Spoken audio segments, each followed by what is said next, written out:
परमेश्वर के धन्य नाम की महिमा हो। प्रभात मनन के सत्र 1323 में आप सभी का बहुत ही विनम्रता के साथ स्वागत करता हूं। आइए आज के मनन के लिए हम पढ़ते हैं पहला तीमुथियुस अध्याय 3 पद 3। पियकर या मारपीट करने वाला ना हो, वरन कोमल हो और न झगड़ालू और न धन का लोभी हो। कलीसिया की अगुवाई करने वालों में होने के 7 योग्यताओं पर हम अभी तक मनन किए। 8वां योग्यता यह है कि पियकर या मारपीट करने वाला ना होना चाहिए, अर्थात कलीसिया के अगुवा किसी भी प्रकार के नशीले पदार्थों का इस्तेमाल करने वाला नहीं होना चाहिए, न ही लोगों से हाथापाई करने वाला हो, बल्कि उनको कोमल होना चाहिए। कोमल होना 9वां गुण है जो अगुवे में होना चाहिए। कोमल होने का अर्थ यह है कि अगुवे विश्वासियों की आत्मिक तथा अन्य समस्याओं के प्रति सहानुभूति रखने वाला हो, जैसे कि एक माँ को अपने बच्चों के प्रति है। पहला थिस्सलुनीकियों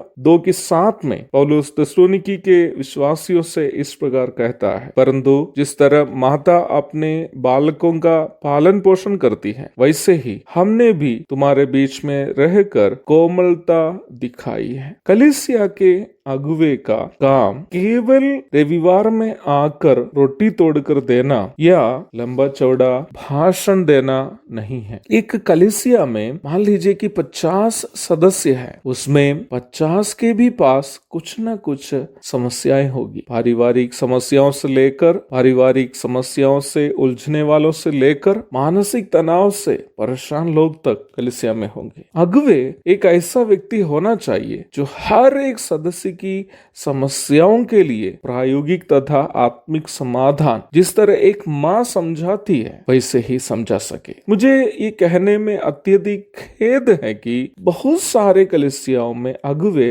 राजा महाराजा की तरह व्यवहार करते हैं। कुछ कलीसियाओं में पास्टर लोग अपने आप को एक वीवीआईपी की तरह प्रस्तुत करते हैं, जिनके पास कलीसिया के सदस्यों को पहुंचने के लिए, जिनसे मिलने के लिए यहाँ तक कलीसिया के सदस्यों को भी विशेष अनुमति लेनी पड़ती है, जबकि कलीसिया के अगुवे को अपने विश्वासियों के लिए हमेशा उपलब्ध रहना चाहिए और वैसे ही उनकी आत्मिक तथा अन्य आवश्यकताओं में एक माँ जिस तरह बच्चों का ख्याल रखती है वैसे ही ख्याल भी रखना चाहिए। 10वां योग्यता झगड़ालू ना होना है। झगड़ालू ना होने का अर्थ ये नहीं है कि किसी भी मामले में गूंगा बनकर रहना। पुराना नियम के भविष्यद्वक्ता गण हो या फिर यीशु मसीह और प्रेरित लोग हमेशा समाज के आत्मिक पतन और सामाजिक बुराइयों के खिलाफ आवाज उठाने वाले लोग थे। प्रभु यीशु मसीह के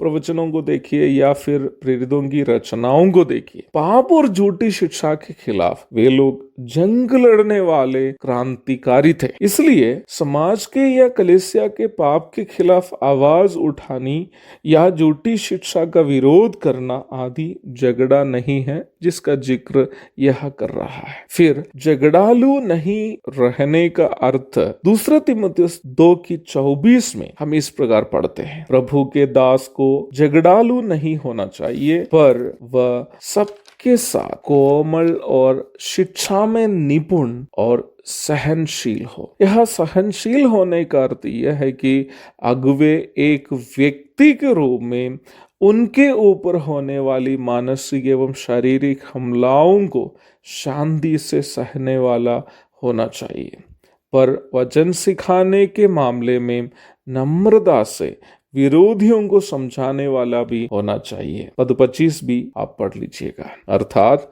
एक सही अगुवा वो है जो झगड़ा किए बिना ही आध्यात्मिक सच्चाइयों को कोमलता के साथ यहाँ तक उनके विरोधियों को भी समझाने की क्षमता रखता है। एक और धन्य दिन की शुभकामनाओं के साथ आज का मनन का मैं पूर्ण विराम करता हूँ। प्रभु आप सबको आशीष दे। आमीन।